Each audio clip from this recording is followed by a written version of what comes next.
Okay, okay. One of the things that we were talking about involves something called augmented reality. How many of you in here right now have no clue what augmented reality is? Okay, I feel a little bit better then, okay. One of the biggest points of confusion with this is the difference between augmented reality and virtual reality. And what I always tell my kids is while you can have both of the things together, virtual reality is where you change your environment, and augmented reality is where you put things that aren't real into an environment. One of the first things that we looked at, I'm a pretty big history buff for the most part, and I always said if I wasn't teaching math and science, it'd be history. But one of the things that always bothered me was over time, certain historical landmarks get destroyed. I'm sure you all remember hearing the issue in, I think it was Palmyra in the Middle East. ISIS destroyed some pretty significant landmarks over there. Well, the idea that we came up with is how easy it would be using pretty much existing technology to give us a virtual look at what these things could look like. So we wrote a grant for it, and what we're looking at doing is identifying at least 5 places in this region where some sort of landmark has been destroyed or partially damaged that we can construct a 3D model for and then have it fixed so that when people visit this location using their iOS device or their smartphone, incorporate augmented reality into just their tour. They go into this, they turn it on, they look through this at a location, the historical landmark, the site, is right there for them. It's replaced.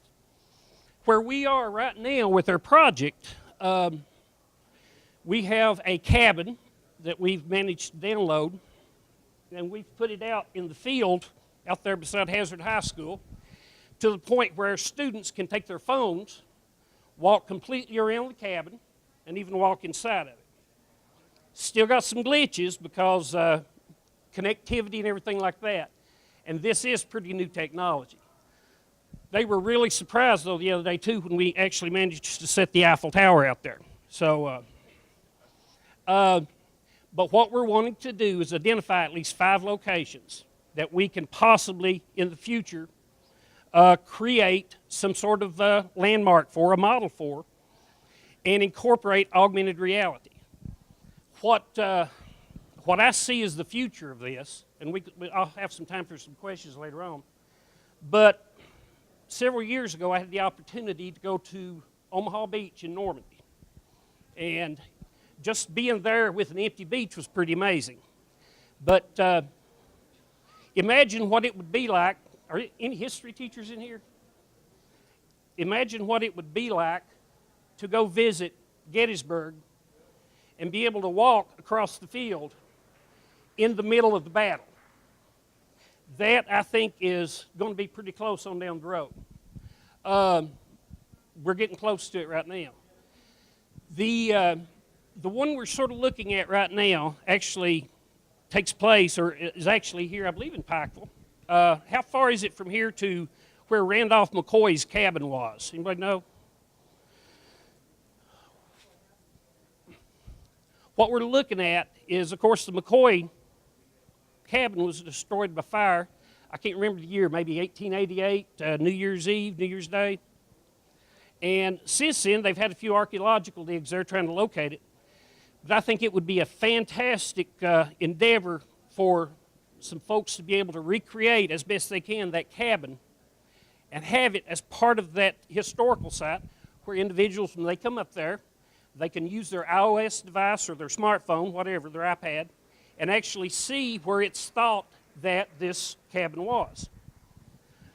There's 2 pieces of technology that we've had to deal with. Most of this stuff is off the shelf right now. If you ever want to try some of this, check out an app called Augment, A-U-G-M-E-N-T. We use this right now to create models for my chemistry class.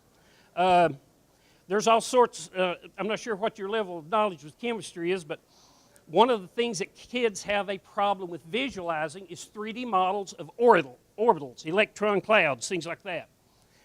We're actually able to recreate these things in 3D now and project them onto the top of a table through your iOS device, your smartphone.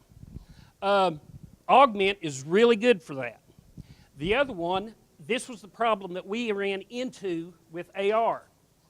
In order for us to project an item at a specific set of coordinates, we had to have software that would let us geotag or geolocate a specific model to a latitude and longitude. We looked onto a company called SiteSpace Pro. Now both SiteSpace Pro and Augment have excellent, they have the best educator licenses ever. They're free. So it's something, and the kids really enjoy getting into this. If any of you all, we need your help too. If you think of any locations that would be suitable for this project, for us to try and reproduce something, please let me know. I'm sure my email address is somewhere around here, but get up with me after the fact, and that would be fantastic if you all have any ideas like that. Does anyone have any questions? Yes? I'm actually from Knott County, but I work in Handshoe. I'm at Hazard High School.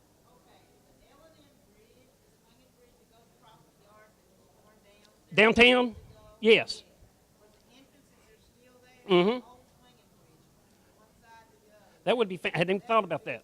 I'm sure there's photos of that. I'm sure there's photos of that, correct?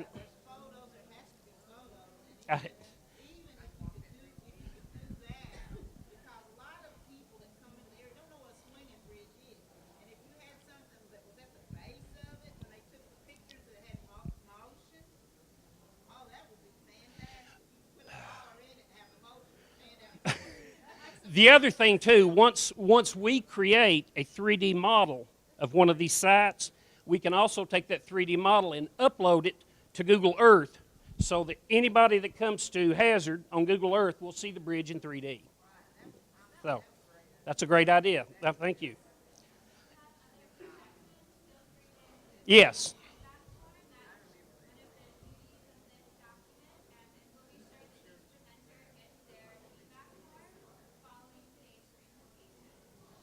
Any other questions? Yes. So, let's say you work on a project like Mm-hmm. bridge.